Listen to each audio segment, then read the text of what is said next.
In the last lecture video, we have seen message passing, how the message passing is been done. In today's class, we'll be exploring the advantages, disadvantages, and some of the applications of object-oriented programming language. A very specific type of questions will appear for the 5 marks from this particular subtopics that we are going to discuss. So each point over here has some importance in the final examination. So we'll talk about the advantages of object-oriented programming over the early programming methods. The programs are modularized.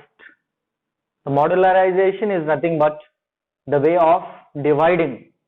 So the programs are divided based on the principle of classes and objects. As you know, the main concept of object-oriented programming language is objects. So objects are the things that we will really think of.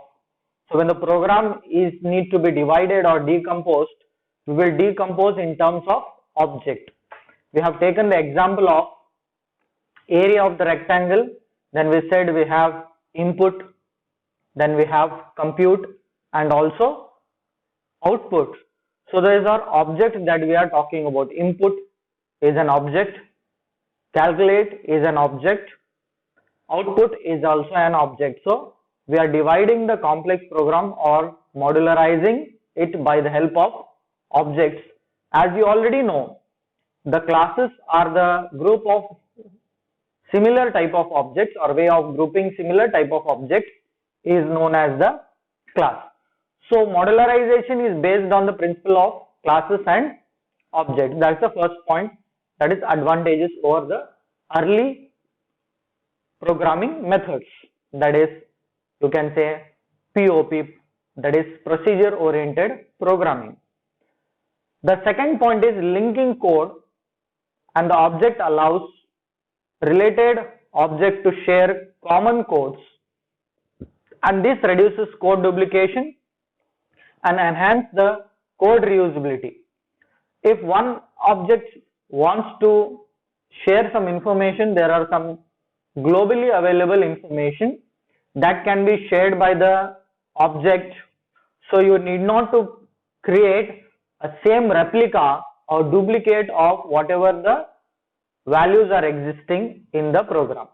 So link between objects and the code that we have written will allow us, that is coordination between these two will allow us to relate the object and share the common code that are between two objects. The common code can be like, for example, I am finding area of the rectangle and area of the triangle. So in this two also common code, what I will find? I will find the input and the output, whereas calculation will change in its formula. So the common code, that is input and output, will be shared among the object of area of the triangle and area of the rectangle. So hence the duplication of code is reduced. No need to write input and calculate once again, and it will enhance the code reusability. So the third point is data is encapsulated, that is protected within the functions. So if the objects of one wants to access to the functions of another, they cannot do it directly, or the data cannot be accessed directly. They need to first contact with the another object to access or modify the data that is present in the object. So hence it provides data security also, that is object oriented programming language provides the data security by encapsulating it or wrapping it, the data and the function, into a single unit called class. Using inheritance, that is inheritance is a way of forming a new class from an already existing class. If a new class is formed from an already existing class, the code is been reused, or dividing between the complex problems can be done. So it is easy to develop the complex software, whereas I can divide the whole problem into different classes. Each class will have the functionality, and the next class, that is derived class, can extend the features or can inherit the features of the already existing base class. So that's what, like input one class, calculate one class, output one class, whereas output will inherit from the calculate will inherit from the input. Like this, inheritance can be used for developing the complex software. The next one is the concept of abstraction, that is hiding certain things and showing the essential things, is called as the abstraction. So abstraction separates the object specification and object implementation. Specification can be many things. Specification, like for example, you consider me an example. You know so many things about me, but when you are representing in your mind, or if you are representing me in front of your parent, you will specify only some of the characteristics of myself. That is, you will implement the object, that is called as object implementation. So then sixth point is creation and implementation of the object oriented code is easy and it reduces software development time. By the help of inheritance, we can reduce the software development time. The seventh point is the concept of message passing, that is interface between one object and another object, or communication between one object and another object, can make the easier contact with the outside system. That is, the concept of message passing makes it easier to interface with the outside system. That is about the OOPS versus early programming language. Every software or every programming language or every technology you take in today's era has some advantages and disadvantages. There is no existence of technology with only advantages or without disadvantages. So every technology has its own advantages and disadvantages. Let us talk about the limitations or disadvantages of object-oriented programming. So object-oriented programming software is not having a set of standards. So you cannot have specific flowchart for the classes. Okay, so it doesn't have any set of standard. Like this only the flow will go. Okay, like this only the object will share the code. One object, how can it interact? Specification is not given, so there is no set of standards. So because there is no set of standards that are given for the object oriented programming language, so it is very much difficult to adopt the flow diagram, that is flowchart, for the object oriented programming language, specifically when we are using classes and objects as the terms in the program. The third point is, it is very much difficult to think in terms of objects. That is, when I get a problem, then always when I need to represent in the programming, in the object-oriented programming language, I should categorize or I should simplify the problem in terms of object. Object has two things, one is the data, another is a function. So every concept or every problem you are getting, you need to think in terms of objects. So it is very much difficult. So to convert a real world problem into an object oriented model is very difficult. So the next point is, the classes are overly generalized. Generalization in the sense very much simplified. Like we spoke about object implementation on object specification. Specifications are different than the implementation. Sometimes when we are implementing the concept of classes by the simplification, we will simplify more things or we will eliminate more things. The object will not have certain characteristics only in our programming language. So the classes are overly generalized here. Next, moving to the third subtopic. All these topics what we are discussing are important for 5 marks and they have appeared in different annual examination. Let us talk about the applications or areas where the object-oriented programming language can be implied. The object-oriented programming can be applied to computer graphics applications like gaming or creating certain graphic applications. Like other application includes CAD, that is computer aided designing, computer aided manufacturing software used in automobile industry or engineering industry to produce a crafted version of the software. The next one is used in the object oriented database. We have spoke about the database concept, which is basically the collection of objects. So object oriented database can be used for creating the database. The next is the user interface. User will see certain portion of the computer, that we will call it as user interface, which can be Windows, or you can see certain Tally or MS Word view, that is called as Windows of the user interface. Real-time system used in robotic engineering or used in manufacturing engineering, where the real-time systems will judge how the manufacturing can be done, like in the manufacturing industry of cars, the robotic hands will be used in the real-time system. Simulation and modeling.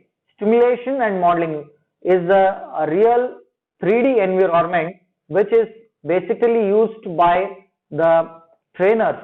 Like in the Saudi Arabia, we have a simulation modeling system for driving school. Similarly, in India, we have a simulation and modeling school for the aeroplane training for the soldiers. So modeling can be 3D modeling, like modeling a design, modeling a fabric, and so on.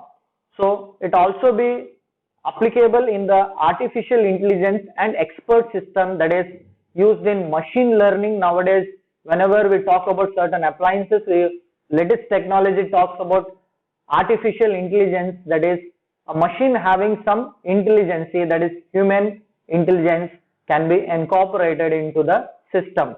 So expert systems will judge different things like weather forecasting. All this can be used. Now the last subtopic we have is the difference between the procedural programming language and the object oriented programming language, how they are differing from each other. The differences are, in procedure oriented programming language, the programs are divided into small parts. These small parts are called as the functions. But in the object oriented programming language, the programs are divided into small parts called as objects. So anything we think in terms of object oriented programming language will be in terms of objects. So anything we'll think in terms of procedure oriented programming language will be in the terms of functions. So in procedure oriented programming language, the importance is given, not given to the data, but it is given to the functions as well as a sequence of steps that we take, or step-by-step procedures that we have. So in the object oriented programming language, the importance is given to the data, because data is, if the data is secured, then the entire program or the procedures or the functions are secured, so it works on the real world entity. Whereas when we spoke about in the first year, top-down approach and bottom-up approach, where top-down approach is the process of dividing the complex problem into sub-problems, further dividing the complex problem into sub-problems until it leads to a solution, was the definition for the top-down approach. So OOP allows or follows top-down approach, whereas the C++ or object-oriented programming language follows the bottom-up approach. So the procedure-oriented programming language does not have any access specifiers. You will be learning about access specifier in the later classes. For time being, you need to have an idea. Access specifiers are basically used to control the way of the data is been accessed. Who can access what information can be specified by the access specifier. So there are different access specifiers which are allowed in object-oriented programming, that is public, private, and protected are the examples. In procedure-oriented programming language, the data can move freely from one object to the another object, so there is no security for the data. But in object-oriented programming language, the objects can move and communicate with each other through member functions only. The communication is not done directly. We need to communicate first with the function and then with the others. So adding new features or adding new data or function is not easier in the procedure-oriented programming language, whereas it is easy way of adding the data and the functions in the object-oriented programming language.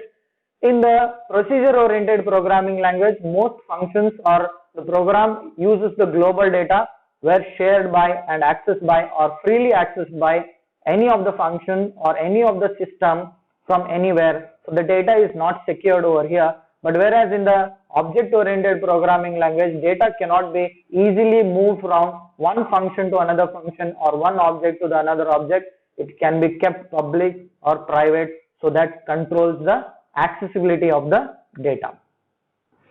The procedure-oriented programming language do not have proper way of data hiding, so it is less secured.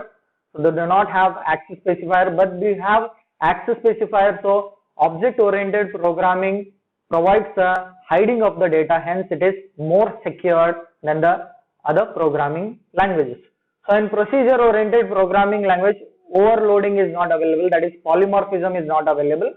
Whereas in object-oriented programming language, overloading is possible. That can be done by function overloading and operator overloading. So polymorphism is available in the object-oriented programming language. Some of the popular languages that are used in procedure-oriented programming languages are C, Visual Basic, Fortran, Pascal are the example. Whereas in the object-oriented programming language, we have C++, Java, Visual Basic .NET, C#, .NET, etc. So these are the differences between any 5 differences you need to write it. Okay, and that's all for today's class. We have done with the chapter called object-oriented programming language. In the next video lecture, we will be exploring a new chapter called classes and objects, which is most important starting point of the C++ laboratory experiment. So if you follow everything, then you will be able to write the C++ program for the lab 30 marks which are given for you in the final examination. From next class onwards, it's very much important that you understand, don't miss any class. If you have missed any class, go to the links, rewind it, okay, and just watch. Thank you for watching. Have a nice day.